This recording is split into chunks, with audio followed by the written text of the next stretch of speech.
My husband said he was leaving home to take care of his ex-wife, claiming she was battling a serious illness with no one by her side. But when I discovered a nearly $1 million life insurance policy listing him as the sole beneficiary, I knew it was all a setup. And his scheme didn't end there. So I began making moves of my own.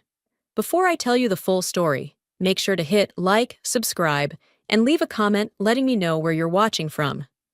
My name is Grace Whitmore, 33 years old, a nurse, 8 months pregnant.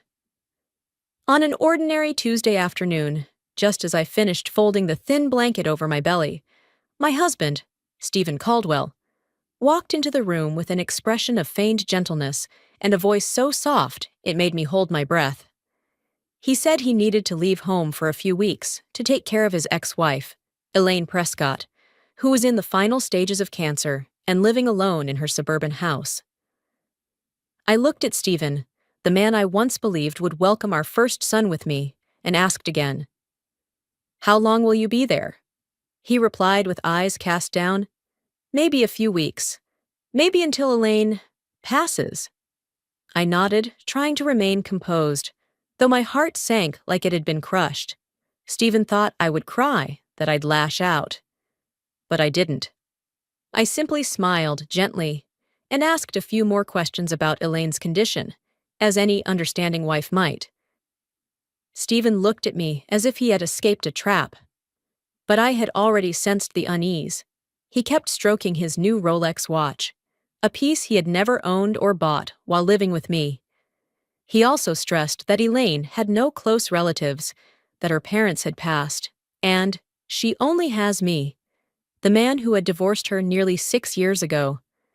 His words were wrapped in a layer of sanctimonious lies, reminding me of the early days when we painted the backyard fence together, fixed the kitchen with our bare hands, and laughed when the toast burned.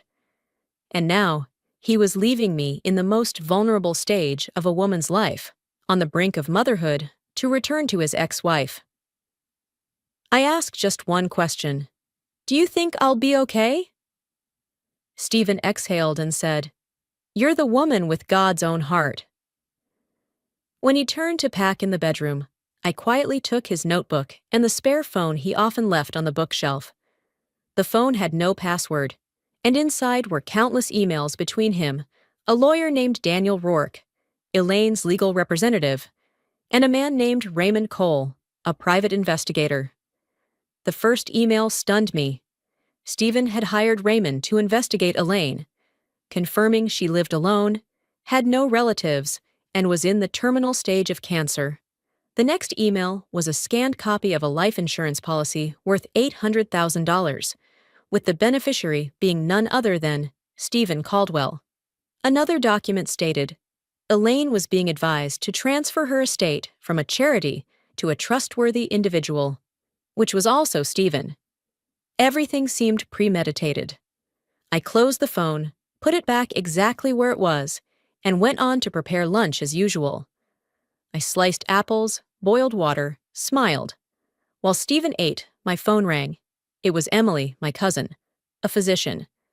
She called to check on the pregnancy, and I casually asked about Elaine. Emily sounded surprised. "Elaine Prescott? She doesn't need at-home care. Her terminal condition is being monitored at the Valley Creek Hospice. They've got full-time nurses and staff." My heart skipped a beat. I thanked Emily and hung up, one thought echoing in my mind. He's about to leave to take a woman's life and her money, and thinks I'll stay here, silent like a shadow. No, I wouldn't stop him. I would open the door, send him off to the car, and let the truth take care of the rest.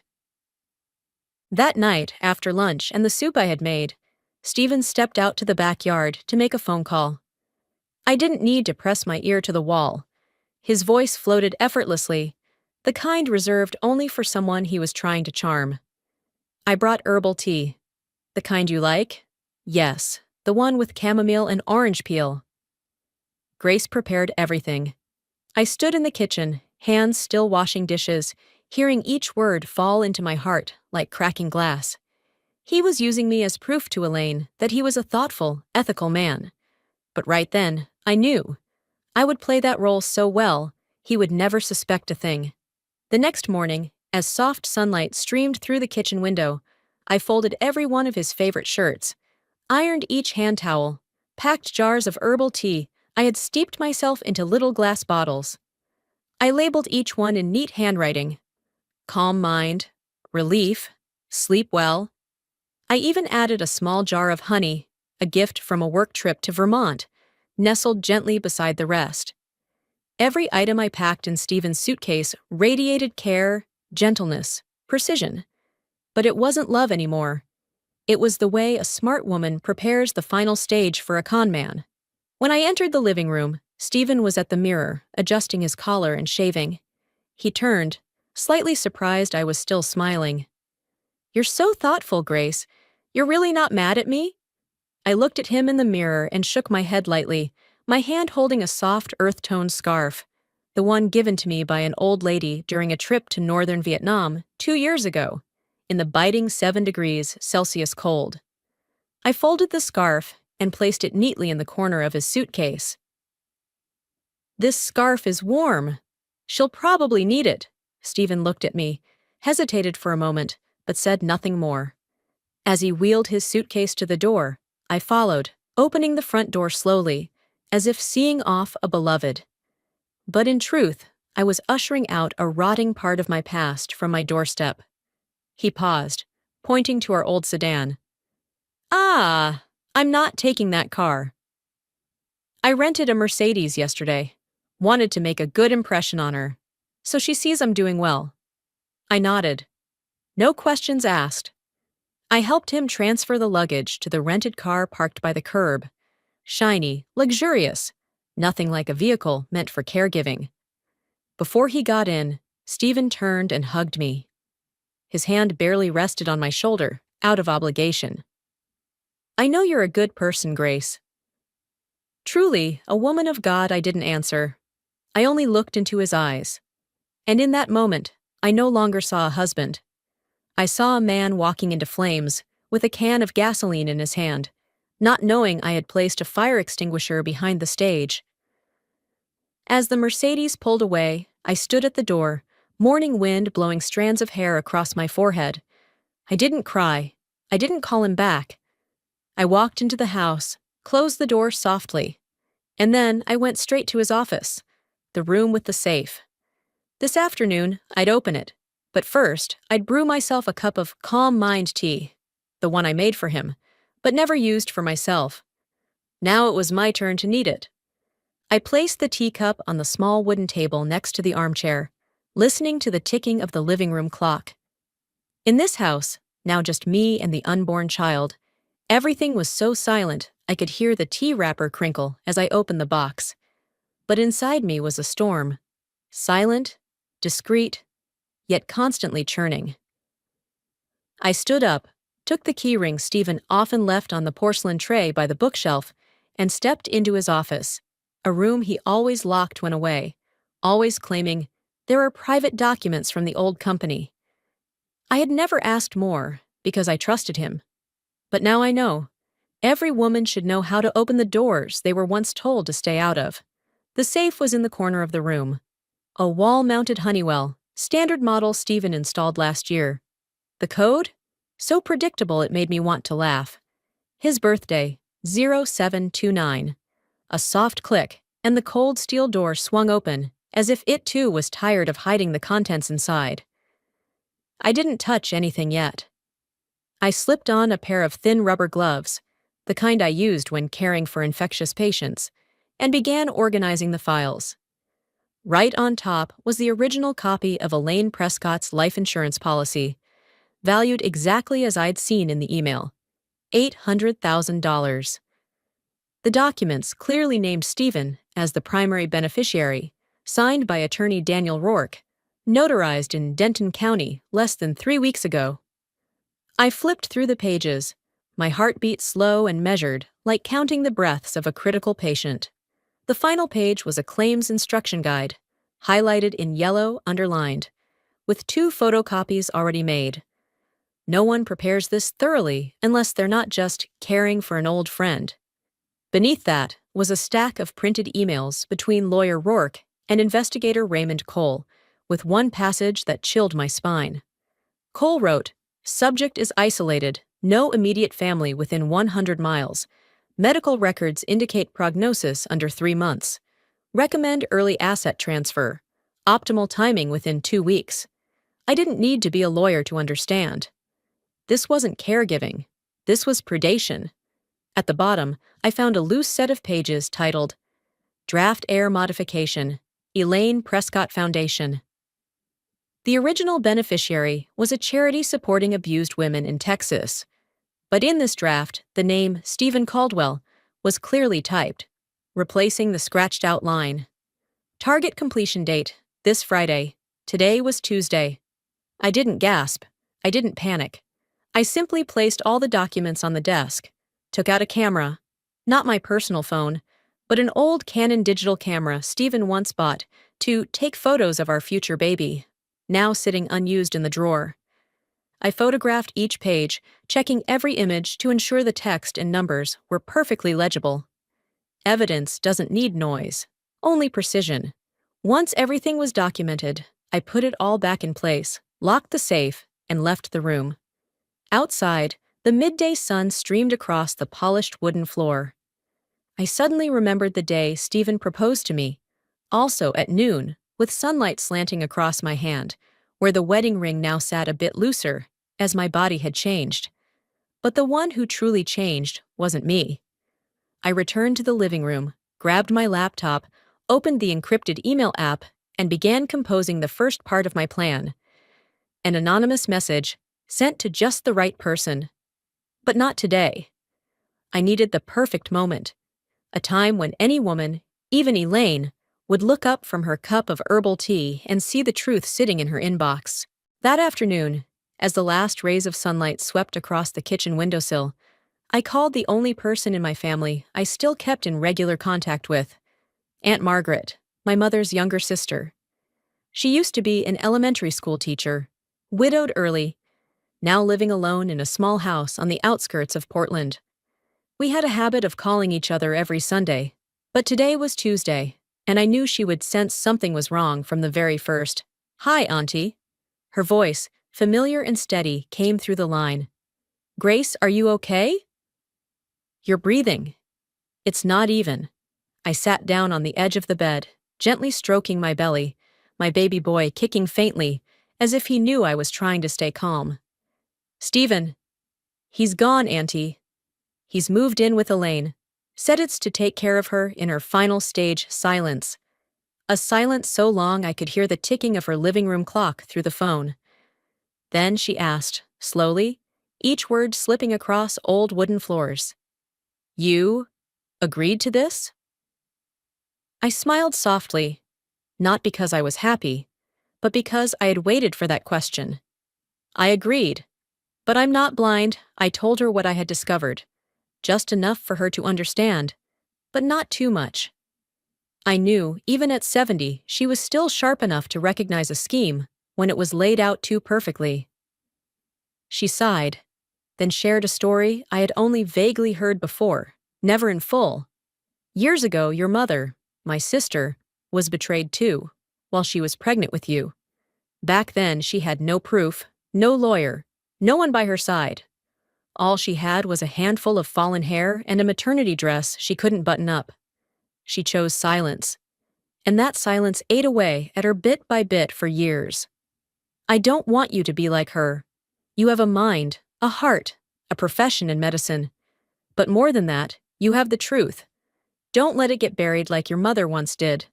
I sat quietly in the bedroom, the sunlight now completely gone, just the dim yellow lamp casting my shadow on the floor. Aunt Margaret wasn't one for hugs or long reassurances, but that voice, recounting my mother's story, the woman I once thought of as fragile, made me realize I was rewriting the history of my own bloodline.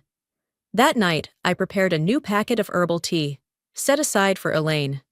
Not for care, but as a reminder that women, too, can observe, gather, deduce, and act, without having to raise their voices. I wrapped the tea in soft tissue, along with a plain white card. "May you always feel warm, even on the coldest days." No signature, not needed. Finally, I sat down at the dining table, opened a new notebook, and began to write the things I would one day tell my son.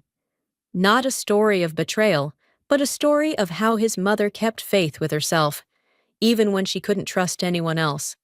Later that afternoon, as I sat in the study organizing photo scans of documents onto a small silver USB drive, my phone rang. It wasn't a regular call. It was a video call from Stephen. His name appeared alongside an old profile photo, a snapshot of the two of us on our trip to Big Sur last year. His arm around my shoulder, my hand resting on my belly, now unmistakably the shape of life. I took a deep breath and hit answer. The screen lit up with a kitchen, too clean. The soft yellow glow of round pendant lights bathed the room like stage lighting. A vase of white chrysanthemums was slightly off-center, next to a box of neatly stacked medications that looked suspiciously like set decor. Stephen appeared in the frame, wearing a navy sweater, his hair still damp as if freshly showered, holding a Whole Foods paper bag. Behind him, Elaine emerged, pale-faced, hair in a loose topknot, wearing a cream velvet robe. She walked slowly, seemingly weak, but her eyes were sharply alert. For a second, I almost believed the fatigue. But then I saw her glance at the camera and adjust her collar with a gesture all too familiar, the kind a woman makes before stepping out from behind a stage curtain. I used to work in medicine. I know true frailty doesn't need such refined choreography. Stephen spoke, voice slightly raised as if trying to impress. I just got here. She's a bit tired, but still wanted to say hi. Elaine smiled faintly, waving to me through the screen. I responded with a gentle nod, not cold, but not warm either.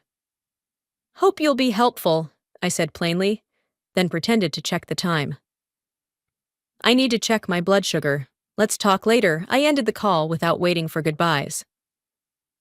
The office window was still cracked open, and I stood there, watching the dusk crawl across the porch like an old cat, slow and weary.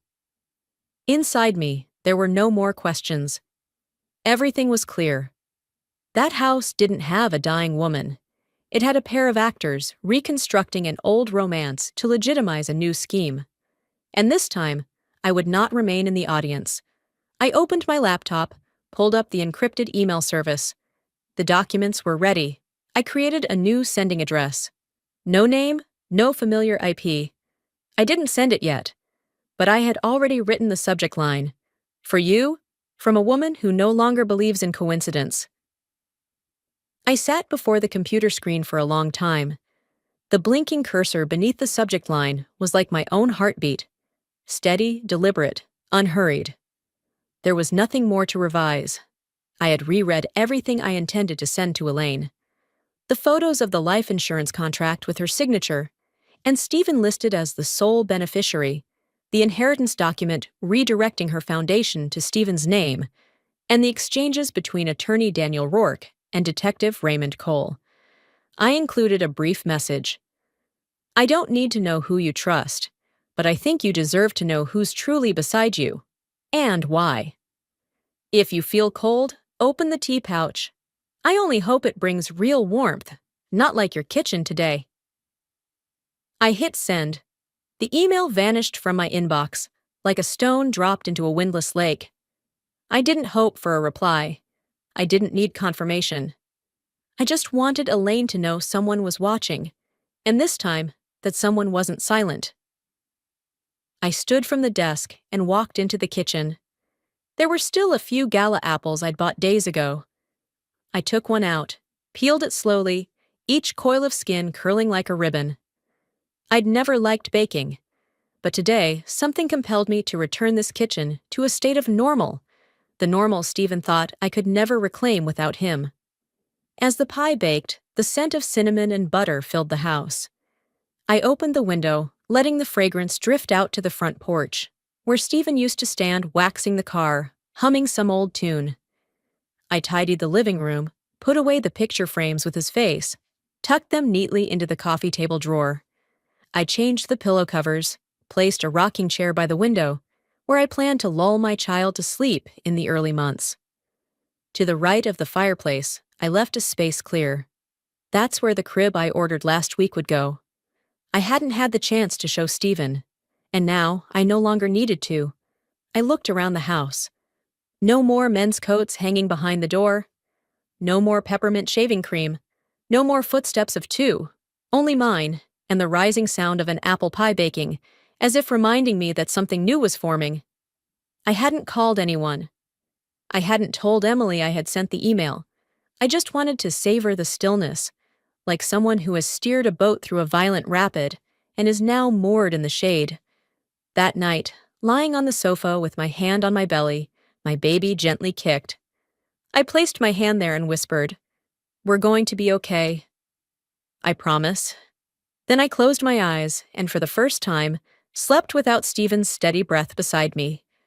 Strangely, the sleep was weightless, dreamless. The next morning, I woke earlier than usual.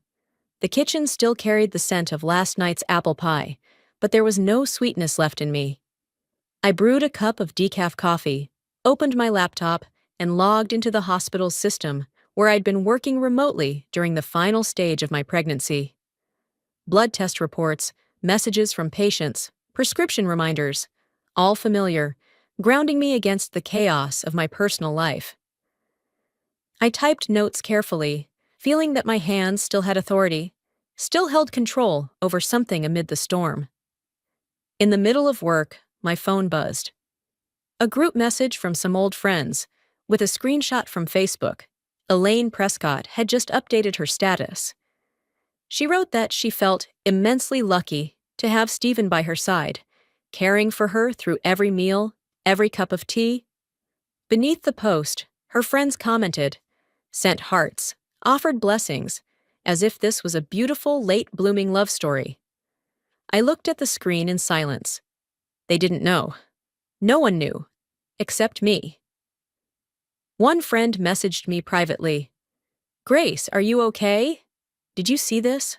I thought Stephen was with you, especially since you're so close to giving birth." I didn't reply. I let the typing dots appear, then erased them. I didn't need their pity. I needed their silence. In that moment, a thought flashed through me. It was time to have an ally outside the family circle. I picked up the phone and called attorney Linda McKinley, a middle-aged woman who had helped me resolve a small dispute at the hospital 3 years ago. Her voice was deep, clear, and direct. I gave her a brief account of what I'd uncovered: the insurance policy, the joint account withdrawals to pay for a private investigator, the inheritance documents. Linda wasn't surprised. She only asked, "Do you have the evidence?" I answered, "Every page, every word. I've documented it all." She paused for a few seconds, then said, "Good. It's time we draft divorce papers, and a civil suit, if needed. Would you like to start this week?" I looked down at my belly, where the baby shifted gently, reminding me that time was short. I whispered, "Yes, I would." In that moment, I felt a different kind of quiet. Not the quiet of acceptance, but the quiet of someone preparing to walk into court, with evidence in hand and truth on her side. I sat back at the desk, opened my notebook. On the blank page, I wrote the first line of my new plan. No longer a wife, just a witness. And justice. That afternoon, I met with attorney Linda McKinley at her office in downtown Denton. The office was small and cozy, with dark wooden bookshelves packed tightly with case files and diplomas neatly framed on the walls. Linda, wearing black-rimmed glasses, sat behind her desk, flipping through the stack of papers I handed her, with the meticulous care of someone used to reading lies dressed in legal language. She nodded continuously, her eyes brightening with each piece of evidence: the $800,000 life insurance policy, the documents transferring Elaine's foundation inheritance, and the spending reports from our joint account, where Stephen had withdrawn funds to hire a private investigator and pay insurance fees. "Grace," she said, her voice firm and low, "you're holding not just evidence for divorce, but grounds for a civil suit over financial fraud. We can use this to prove he misused marital assets for personal gain. I nodded, but said nothing right away. Inside me was a strange mix of cold resolve and deep sorrow. Cold, because I was ready to expose him.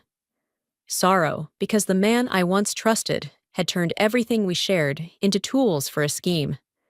I took a deep breath, placed my hand on my belly, and felt the baby shift gently, as if to whisper, "Don't back down." Just then, my phone vibrated strongly in my pocket. Stephen Caldwell's name appeared on the screen. I looked at Linda, who gave a small nod. "Answer it." On speaker, I pressed the button, and Stephen's voice burst out, frantic and panicked. "Grace, where are you?" "You have to help me. Elaine, she's crazy. She read some email, says I'm trying to steal from her, and kicked me out of the house. She locked the door, called her lawyer. I swear, I didn't mean any harm. I just wanted to help her. Grace, please, believe me."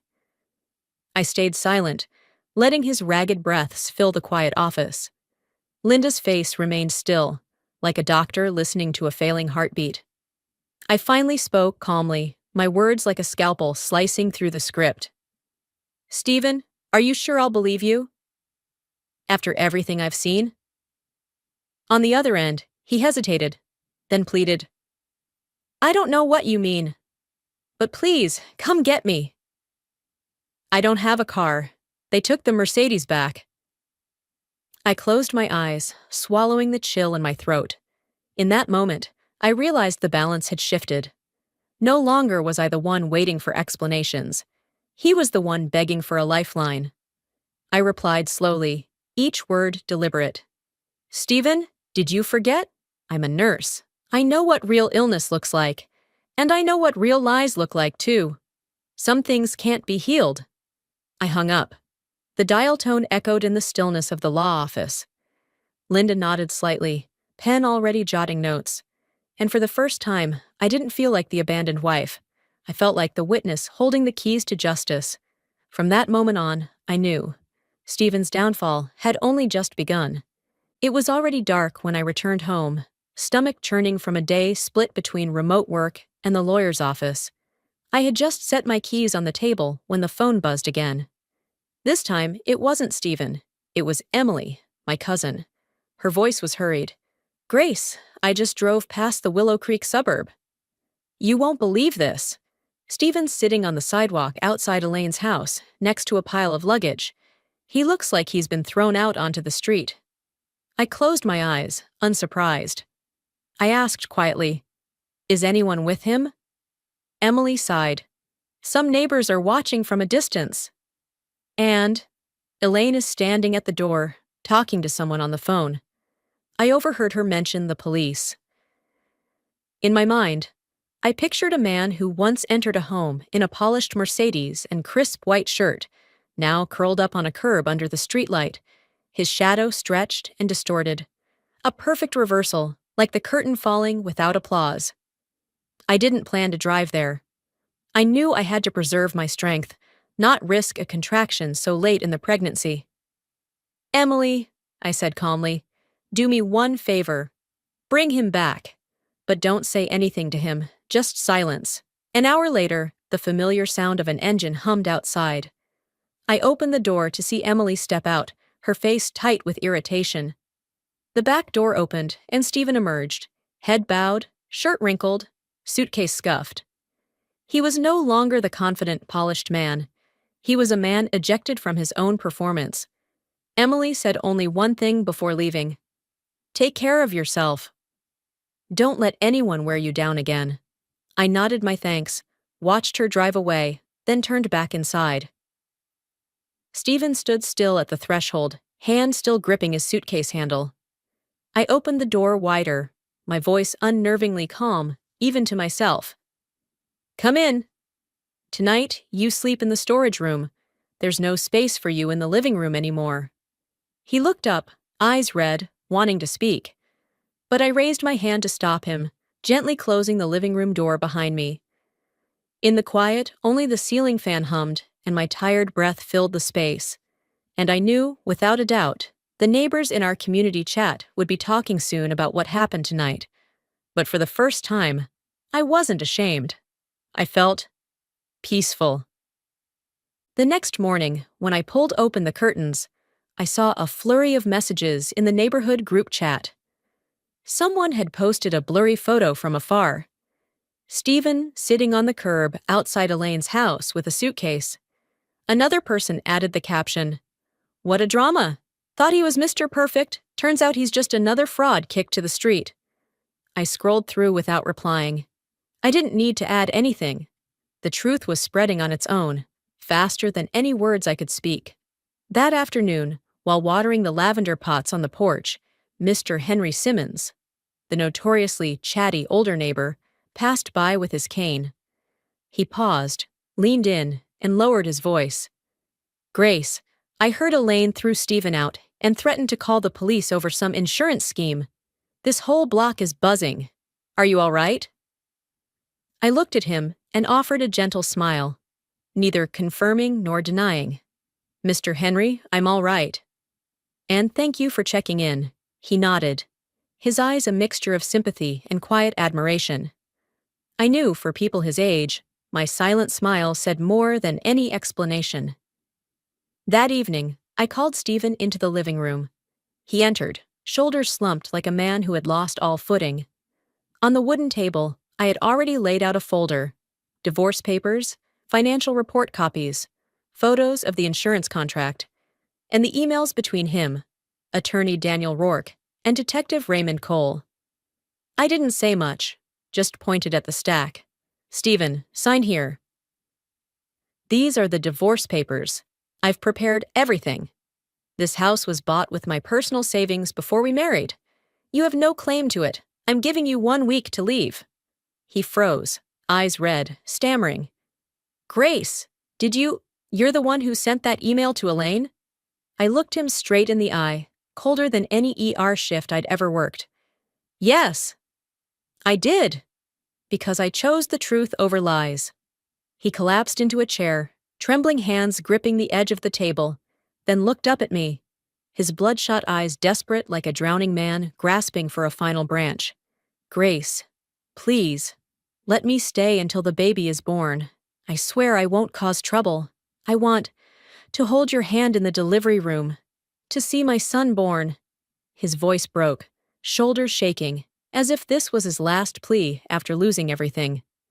I watched him for a long time, my hand unconsciously resting on the belly where our child shifted softly. For a moment, I imagined him at my bedside, holding my hand, pretending to be moved. But that image quickly dissolved, replaced by a cold truth. If I allowed him to stay until the birth, he would later use "for the baby" as an excuse to remain. And by then, I might weaken, might forget what he had done. I took a deep breath, then shook my head. "Stephen, you no longer have that right. I will give birth alone. I will teach my child to know the difference between love and deceit. And the first lesson will be this: not everyone deserves to be present when a new life begins." He stayed silent, his face collapsing completely. And in that silence, for the first time, I felt like I truly owned this room and this life. 2 days later, I received word from an old friend in the medical field. Elaine had contacted a local news reporter. She didn't want to endure this quietly anymore, and for the first time, decided to make everything public. That evening, while I was soothing my unborn child with a soft classical melody in the living room, the television suddenly lit up with the anchor's voice. "In tonight's special report, we investigate a life insurance scandal involving Stephen Caldwell." I sat still, hands cradling my belly, the screen's light casting shadows on the wall. The footage showed Stephen, worn down, caught on camera arguing outside Elaine's house, his suitcase slumped at his feet. Elaine's voice followed, shaky but clear, as she recounted how he and attorney Daniel Rourke prepared inheritance paperwork and tried to turn her illness into financial opportunity. The segment lasted only 7 minutes, but it was enough to set social media ablaze. The neighborhood group chat exploded. "What a con man! Poor Grace, pregnant and dealing with this. Police better be on this." I didn't need to say a word. I just sat, feeling the truth spread faster than any storm. That night, Stephen banged on the living room door, face pale as chalk. "Grace, you saw it, didn't you? They're destroying me. I've lost everything. My job, my reputation, even my friends. You have to help me. We still have a child." I looked straight at him, my expression void of emotion. "No, Stephen. We have nothing left but a single truth. You chose deception, and now you're living its price." He collapsed to the floor, hands clawing at the carpet as if searching for an anchor. But I didn't kneel beside him. I turned, walked into the bedroom, and closed the door behind me. And in the sound of that door closing, I knew I had placed the final period on the last act of the play he orchestrated. And for the first time, I was no longer a supporting character, but the one rewriting the ending. On Monday morning, a notification from Attorney Linda appeared in my inbox. The police and the Denton County District Attorney had officially opened an investigation into Stephen Caldwell, following the televised exposé and Elaine Prescott's formal complaint. I read each line with my hand resting on my belly, feeling my son kick gently, as if he too were listening. The notice stated clearly, Stephen was suspected of misappropriating marital assets, committing life insurance fraud, and attempting to seize inheritance funds. Attorney Daniel Rourke was also under investigation for complicity, and Detective Raymond Cole had been summoned to testify, ordered to surrender all contracts and emails. 2 days later, the police knocked on my door. Not to investigate me, but to collect further testimony.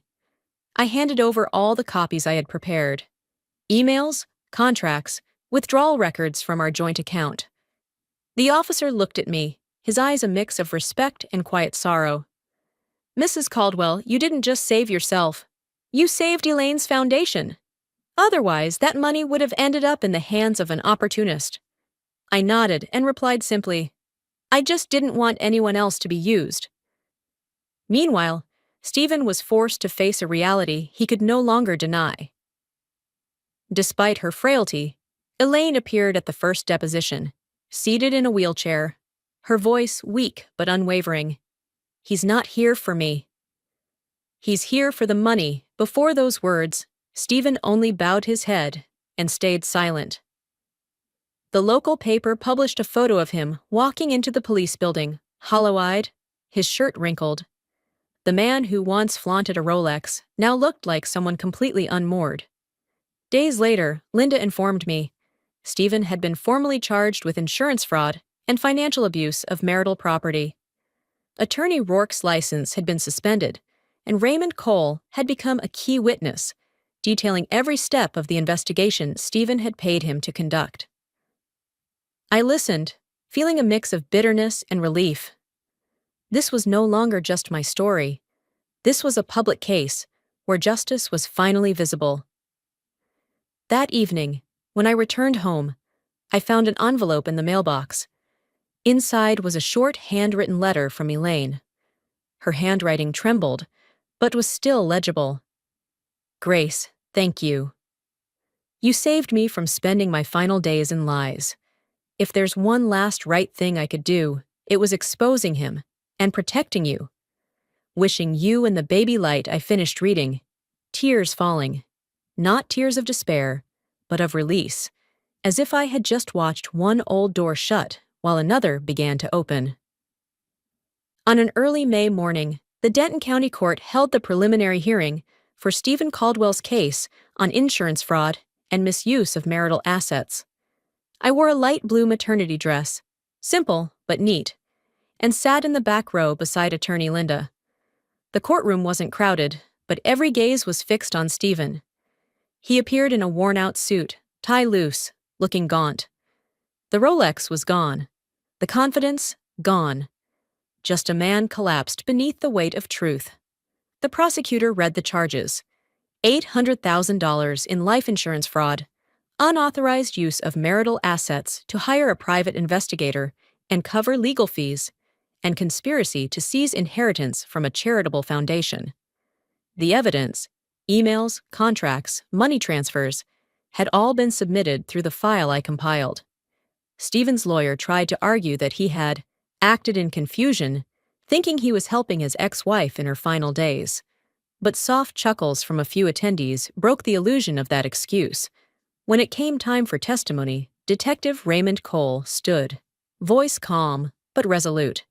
He described how Stephen had hired him to investigate Elaine, to confirm her medical condition in isolation. He stated bluntly, he didn't ask how to help a sick woman.